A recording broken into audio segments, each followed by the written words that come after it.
Welcome to this innovations in clinical use of IVUS+NIRS. I'm Giulio Guagliumi from Interventional Cardiology, Ospedale Papa Giovanni, Bergamo, Italy. What we are going to do tonight is some learning objectives.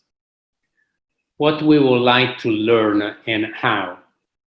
We wanted to be focused on how intravascular imaging can help with clinical decision-making in running a live case.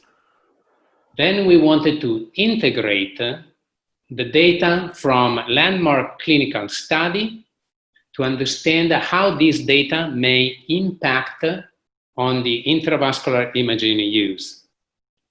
Finally, we would like to clarify the value of IVUS+NIRS imaging also by using new software features and how this new software feature might help a smooth guidance of the procedure in a challenging situation. Housekeeping for today. This session is live in the way that this is a time when you can make your question and eventually receive some answer. The webinar will be recorded and it will be made available within 24 hours. But we can interact also on these recorded cases. There are a few basic concepts that need to be remembered. The first one is in humans, the vast majority of myocardial infarction and cardiac deaths are originating by lipid-rich core plaque. Always in human coronary arteries, near-infrared spectroscopy was able not only to detect the lipid content, but also to quantify the lipid content. Till now, we had retrospective reports and some studies suggesting that lipid-rich plaques detected by NIRS imaging may be associated with adverse outcome. We have one major interest when we are receiving patients on the table, especially with acute coronary syndrome and acute myocardial infarction, is to try to anticipate what will going on in the future in terms of outcome. Because many of these patients are coming with multivessel disease, and you have beside the culprit lesion also untreated non-culprit lesion that perhaps they are not really flow limited, but they are challenging. So we wanted to anticipate which are the major factors that are impacting on the outcome, including the lipid content that we can detect on the chemograms and the plaque burden. Recently, we have this prospective native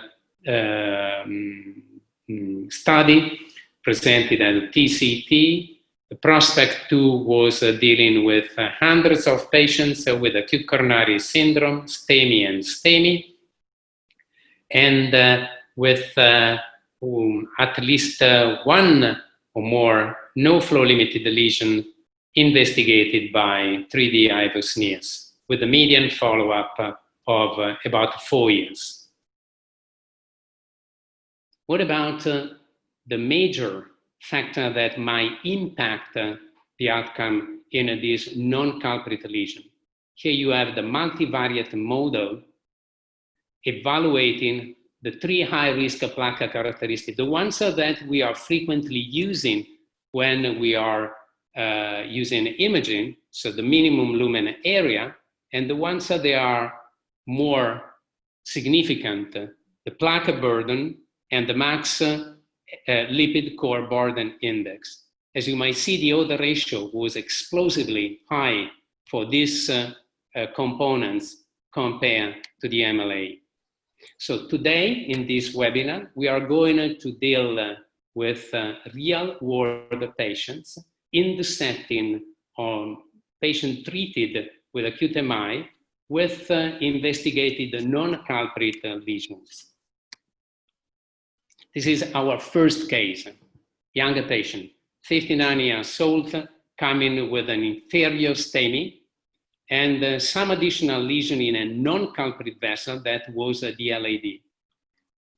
As usually, you are fixing your culprit artery by stents, and this is the final results. But then you wanted to go back and to understand if you need to treat it and how is the remaining plaque, the non-culprit lesions, important in terms of outcome.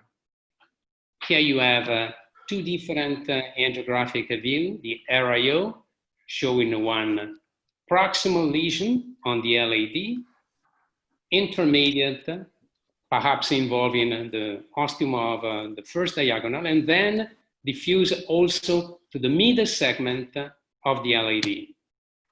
And this is what we are preparing to do now. So we place the IVUS+NIRS catheter, and then we are going to get this sequence. This is the sequence. We are going to interact with you almost live because we have the control of the mouse and we can move back and forth to see the entire sequence and eventually interact with you. We say that number one, we needed to get information about the lipid content. If you don't have a lipid, you have this pixel expressing red. If you have a lipid content, a high probability to have a lipid content, you can see the yellow spots along your vessel. And then this value of the max LCBI, each 4 millimeter, that is telling you that there were plaque very high lipid reach along this LAD. Where they are, is the proximal, is the distal, how to deal with. So we are going to have this type of visualization. First of all, we start as usually from the distal. This is the distal normal segment. Normally, you keep and you are trying to define the diameter. It could be the lumen or it could be the EL. And you can see the lens on the upper part, left side of the screen, when you are moving your cursor, that is telling you the precise location of your EL is about 2.7, and you can trace as orthogonal diameter, and you can also take the area. Then you remember that the mid-distal portion had some significant plaque. And we are going here to try to understand the content and how much this plaque is in terms of components. So you can see a very significant remodeling of this plaque at this level. You can see a huge amount of plaque. And the fact that the signal is no damping. And so it means that mainly is fibrotic in nature. So you have a larger plaque accumulated, fibrotic in nature. You wanted to know a little bit better about the amount of lipid content from the distal part to the distal segment. We are going to this part. Okay, and we can move this creative zone and say, okay, there is a max lipid core burden index that is not extreme. So we know that the vast majority of this plaque was fibrotic in components, and there are some lipids inside. We know the distal reference, but then we wanted to know about the proximal part. You remember, there was another lesion. So we are going to use this new feature of moving quickly and creating the zone at the proximal part. well, you can see there is a much higher lipid core burden index. That means more risky plaque at this level. And then you can move also and go to the proximal LAD. Here you can see the longitudinal view, the left main, you can see the LAD along this axis and the origin of the circ. And we can move a little bit this way and see what was involved in the left main. And the left main didn't have too much of a lipid, so we know that there was a proximal lipid-rich plaque with a high lipid content, and perhaps we want also to measure this lipid content that is expressed by this lipid core burden index. And you see this number. So we know that we have a different plaque along this vessel. And based upon this plaque, we know that the distal plaque is more consistent and the proximal plaque is more lipid rich. Let's try to go back and to see our procedure. And here is what we did. Because the distal plaque was with very significant plaque burden, but it was not lipid rich, we decided to use a pre-DIL at the distal segment.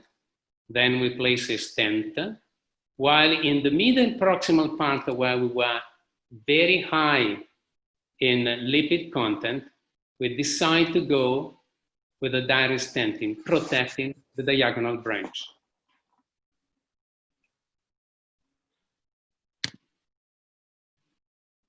We were very precise in locating the proximal stent by changing the different views. Go to the spider to be sure not to invade the ostium.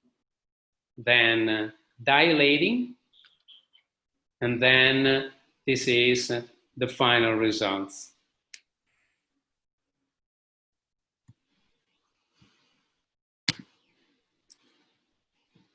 But in fact, at the post-procedural evaluation with the IVUS+NIRS, despite the beauties of this angel, you can clearly see that there was one cross-sectional view where it was not optimal, the stent expansion was clearly compressed. And so at this point, we decided to do something different, to go back and based upon the IVUS+NIRS information, to post-DIL again high pressure to optimize the result.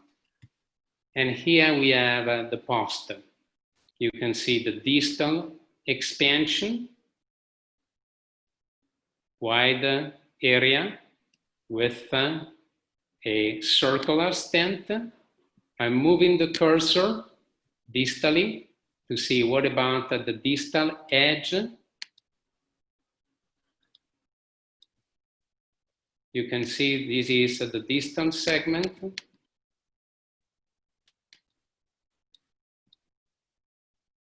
With a nicer transition with the stents, no edge dissection.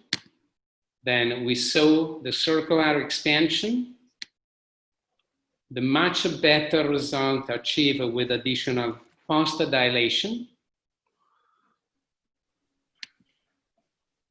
This is the proximal stent, and this is the ostium. So two different lesions characterized by the chemogram in additions to the IVUS, guided with a different type of a procedure based upon the type of information we were able to have. And now we are going back to our slides to have the sum up of this case. So we end up with no edge dissection, and we show the smoother transition from the distal edge to the exiting point of the stent. We end up with an optimal stent expansion at all levels. with two different strategies. So the clinical message of this first case is NIRS IVUS is an easy way to identify risky plaque. We were interrogating the non-culprit lesion in a patient who was successfully treated on the right coronary artery due to an acute myocardial infarction. As a second message, the combination of lipid-rich plaque and the larger plaque burden identify plaque at risk for future MACE. And you show how much there was of lipid plaque burden index at the proximal lesion. And then we show how we can change the PCI strategy based upon the plaque components. If you have more resistant tissue, you needed to do more lesion preparation. If you have a lipid-rich plaque with a high plaque burden, you need, or potentially, you can consider direct stenting.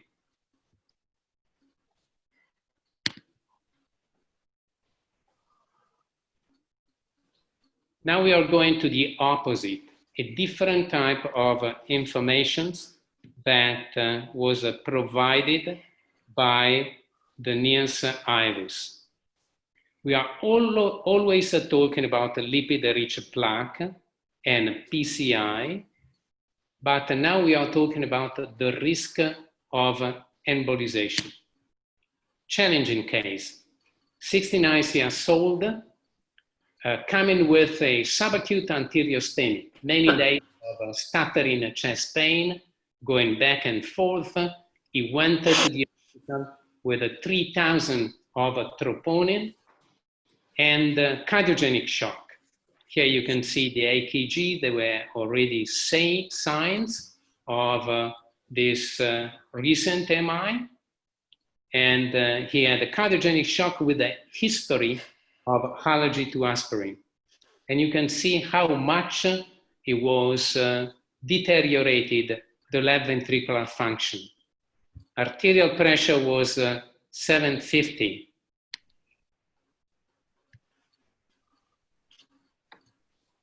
This is what was detected on the table. So you can see that the right coronary artery was okay. The LAD had some intermediate lesion with a TIMI3 flow, but in fact the flow, it's just going back and forward, like if the microcirculation is a squeeze. It was hypotensive. It was treated with intra-aortic balloon pump plus inotropes, and then decided to wait to understand the evolution.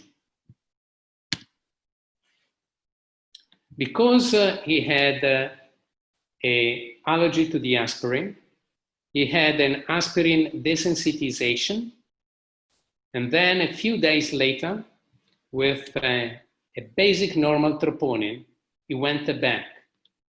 You can see the EKG, you can see the incredible recovery of the left ventricular function, plus now fully reestablished the TIMI3 flow, and much clearer the evidence of two intermediate lesions on the LAD. One very proximal, and the second one in the mid segment. Let's go to see the pullback we did with IVUS+NIRS. Paul. First of all, this is the results. So let's try to have a look to this proximal part, left main. This is the LAD. A lot of yellow signals on the chemogram. And we detected two different lesions, one very proximal. And so the first point is, do we have any type of extension of the lipid-rich plaque in the left main? Here you can see the left main. And here you can see the ostium of the LAD with some tissue, but quite a limited plaque burden. And at this level, we wanted to create a zone of a region of interest. So let me try to answer to the first question, that is, do you have a lipid in the left main? Here you can see the answer is no. And then we are moving a little bit, because the second point is, what about the proximal, the ostial lesion? Let's try to use these new features to understand how it looks like this proximal lesion. And you may see that the lipid content is very high. So you have a proximal LAD lesions, very rich in a lipid. Here we are going to get some evidence of the signal, how it looks like when you are full of lipids around the vessel. And you can see how large was the damping of the signal. So very high lipid-rich plaque. Then we have a second lesion. We are moving more distally in the middle segment of the LAD, where still we have a very high level of lipid-rich plaque that, based upon the prospect data, is anticipated not a good outcome. And you may see that there was also very significant remodeling of this plaque.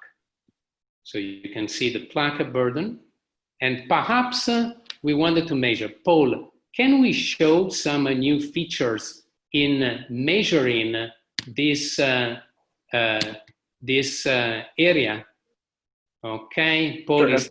Yep, at this spot right here, sir. Okay, first of all, I'm going to turn on our lumen review. This allows us to see blood speckling as the frames are shifting back and forth. We can also make a measurement while it's shifting. See a preview contour as I'm making the measurement. So now I'm going to pause that, and then to get a plaque burden, now I'm going to trace out to the EEM. As you can see, as I'm holding my left mouse down, we get a little window, a little magnifying up in the left, so you can clearly see.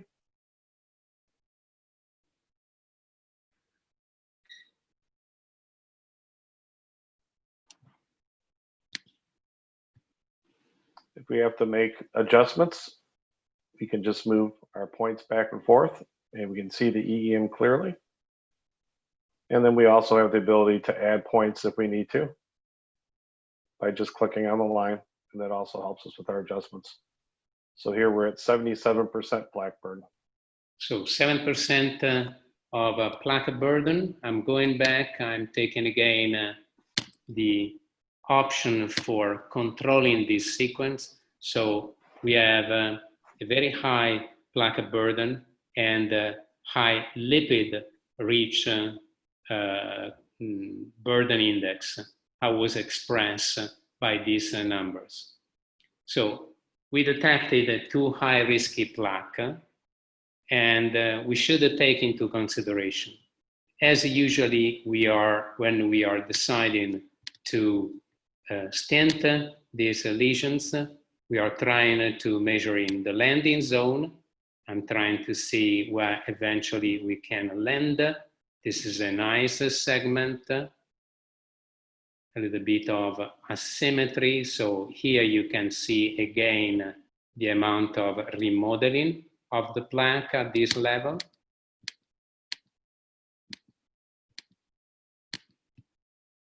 Okay, let's try to decide where is a segment after this branch, where to land.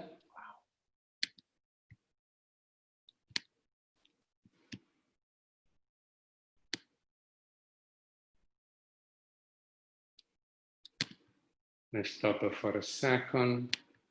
Then it's difficult to be controlled. Let me try to see one more normal segment. We are trying this, but of course it's the first time, so there is some limits in what we are doing to exchange the control at the distance. Now you have the distal reference. You can measure in terms of diameter. So take the linear, go here.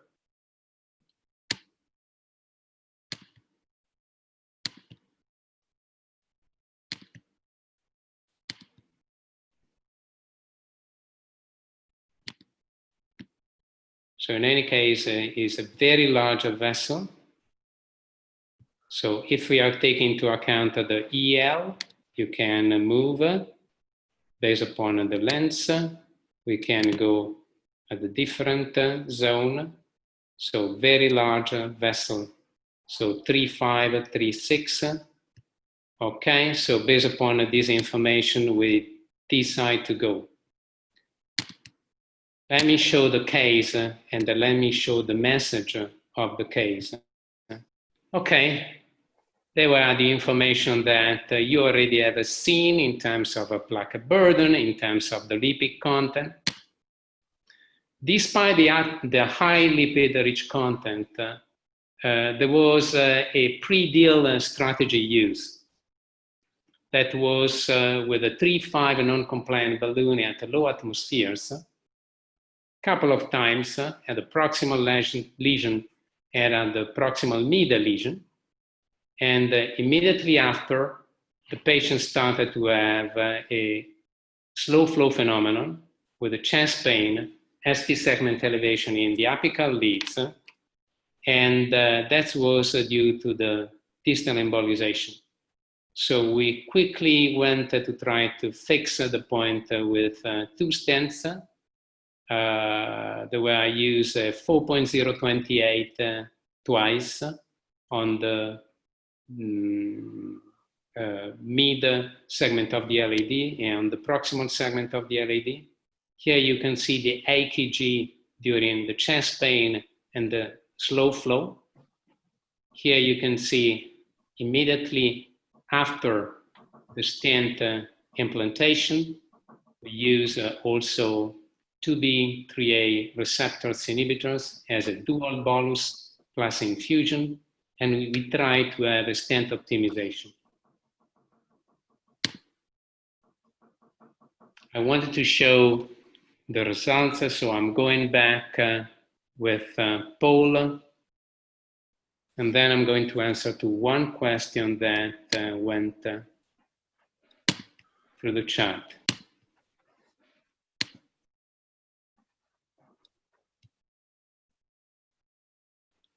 So here we are in the post. So this is the distal segment. This is the exiting point. You can see the measurements done at this level. We can trace the area.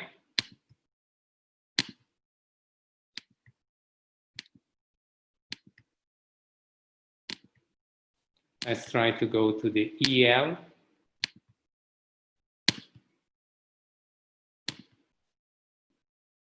So 9.2 millimeters square.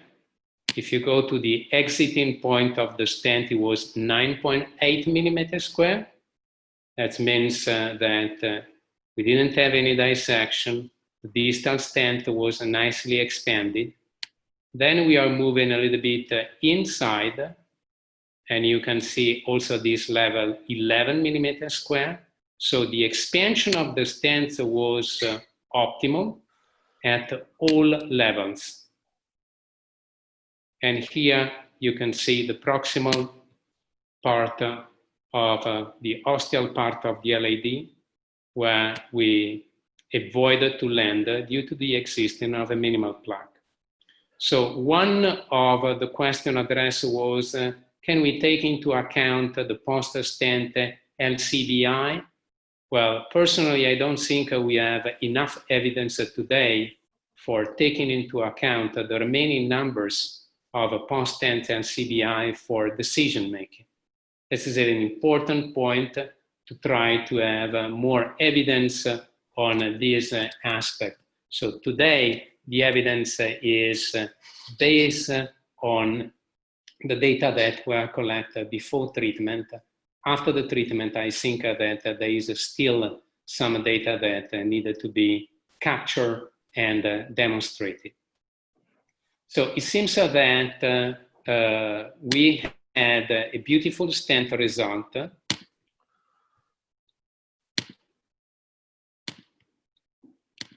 But in fact, if you are remembering, we had some types of problems on the way. So to have a final beautiful result achieved does not guarantee to have any type of problems. Here you have the lesion level non-culprit lesion MACE when you are combining a plaque burden more than 70% with a max LCBI 4 millimeter more than 324. And you can see how ominous is these combinations in terms of events. In this case, the proximal plaque had both in combination, and it was pre-dilated with some clear evidence of distal embolization. So the clinical message that I wanted to launch is different from the previous one, but in part is in continuity of the first case. In the first case, we show that we can detect the type of a plaque and the components, and eventually we might use for lesion preparation. In this case, there is a remind that if you have a very high lipid core burden index associated with a lot of a plaque burden, and if you are treated with balloon dilations, there is a potential risk to have embolization. So the lipid information is not only to decide in terms of future outcome, but is also to guide the procedure in terms of preparations or how to avoid potential complications. The last case we are dealing now is linked to the lesions ambiguities in end staining and the possibility to assess, to treat, and eventually to optimize by using IVUS+NIRS. This is the case, 68 years old, end staining, coming with T3 flow, anterior end staining, couple of lesions, 3 key lesions on the LAD. One immediately after this diagonal branch in the mid segment, and the other ones at the proximal side. Circ was totally normal. And I wanted to ask to Paul to go to the pullback. Compared to the previous cases, you can see that there was less lipid at the chemogram. But in any case, the numbers are telling you that it was quite significant and then potentially impacting the outcome.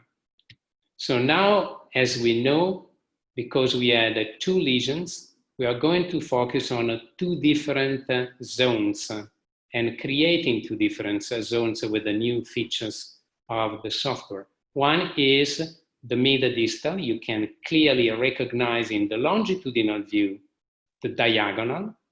And so the plaque is going to be here, where the yellow is showing. And so we are going to the distal segment.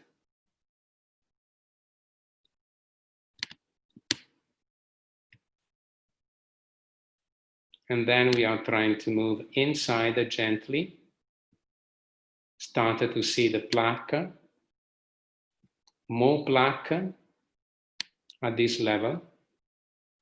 Then you can see the attenuation provoked by the lipid arc. Then you can see the diagonal branch going back and forth. Perhaps we can do something like this in loop to have some more evidence of the interaction between the diagonal branch and the major lumen. Once again, a lot of lipid at this point. And we wanted to know how much lipid. So we are creating the distal zone.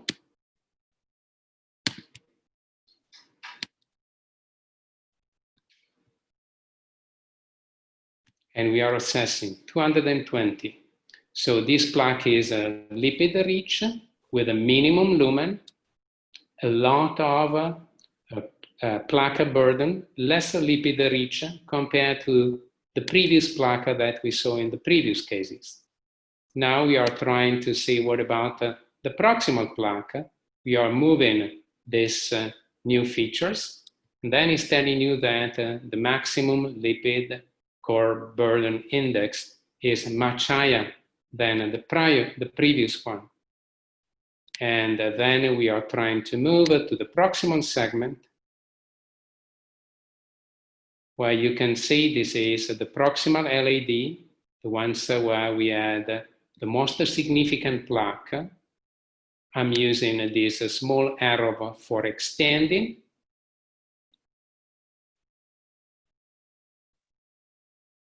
Here we are going back. And we are going to the circ, ostium of the circ and the left main. Let's go back and take the advantage of this.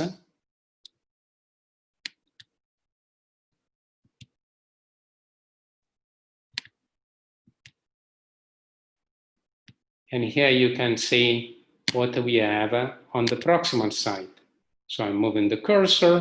Once again, you are measuring the lumen area and the EL area if you wanted to have information about the plaque burden. Let's try to do something different and say, okay, let's delete the measurements that were already done. Okay, you can delete and we can delete again this one.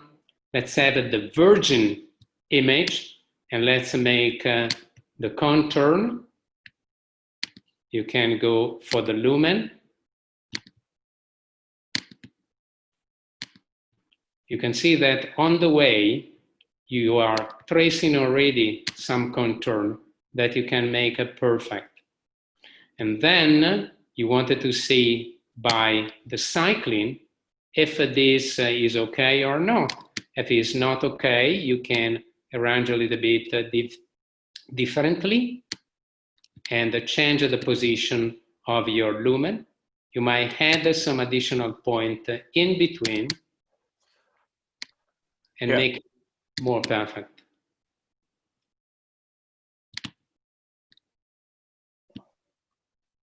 Let's try to cancel again this one.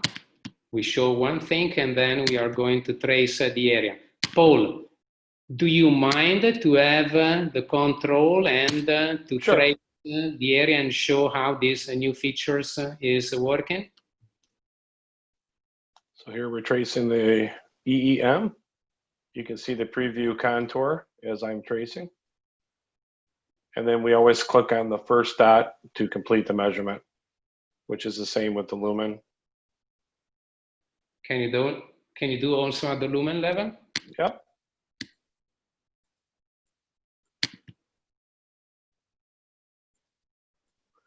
And then we can check to make sure that we have the blood speckle where we want. It looks perfect. 71% plaque burn. Okay. So in this case, we had no significant lipid at the proximal site of the LAD, but very high plaque burden. that we saw in the data produced by the Prospect 2 as some predicting value for major MACE in the mid-longer term outcome, while we had lipid plaque distributed with a significant lipid core burden index on the way between this proximal part that seems to be more severe and the mid-distal. So what we did here, I'm coming back to my screen. So this is, again, telling you what we had in the mid-LAD in terms of reference, lumen, dimension, the plaque burden. We saw we were playing at the level of the takeoff of this diagonal branch. You can see that the vast majority of the plaque is accumulated opposite of a flow divider.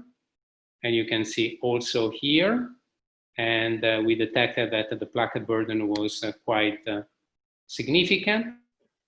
And proximally, what was done by Paul a few seconds ago, we interrogated the proximal plaque. They had a much more, much higher plaque burden, but less lipid. In this case, this was the procedure done with, based upon the IVUS measurements, a 3.0 ES distally and a 3.5 28 millimeter proximally. And this is the freeze frame of what we had post-stent implantation, because always is important to try to have not only a beautiful angiographic imaging and results, but also some measurements done. And here you can see that the expansion at this level, at the level of the diagonal branch, once again, opposite of flow divider, you can see the vast majority of the plaque accumulation was suboptimal. Here you can see some large malposition at the entrance of the stent, and clearly suboptimal MSA compared to the 7.5 millimeter square that is the distal reference segment. Here we had a 6.5 with an expansion of 70%. This is despite these nice angiographic results. So what should be done? Here you have what was achieved after the stent implantation and the post-dilation with the malposition, and what was achieved at the level of LAD second diagonal bifurcation with this under-expansion. We went back to the LAD and plus one additional non-compliant balloon high pressure distally, and one different non-compliant balloon bigger proximally, and this is what finally was achieved. So here you can see the distal lesion with an expansion of 80%. Now we grew up to 7.1 millimeter square of minimum lumen area or minimum stent area. Then here you can see the diagonal branch, and at the proximal side there was a complete expansion of the stent. So the clinical messages here are HD IVUS might guide PCI, planning, and stent optimization. Precise measurements are relevant to the final results. Not just I did IVUS, I did IVUS+NIRS, but watch to the chemogram, try to understand the plaque, make the measurements with the new software characteristics in terms of a plaque burden, in terms of components, and reference zones for selecting the appropriate stent. High resolution imaging makes easier to correct under-expansion and the larger malposition as we saw today. I wanted to spend a few words for the people who contribute in a vital way to this live webinar. Of course, today we were trying some new feature, not only of the software, but also in exchanging between Italy and US and the control of the images of the mouse that perhaps sometimes was not easy. But I hope you can take a profit of the cases we have shown today and on the value of the IVUS+NIRS in guiding clinical cases.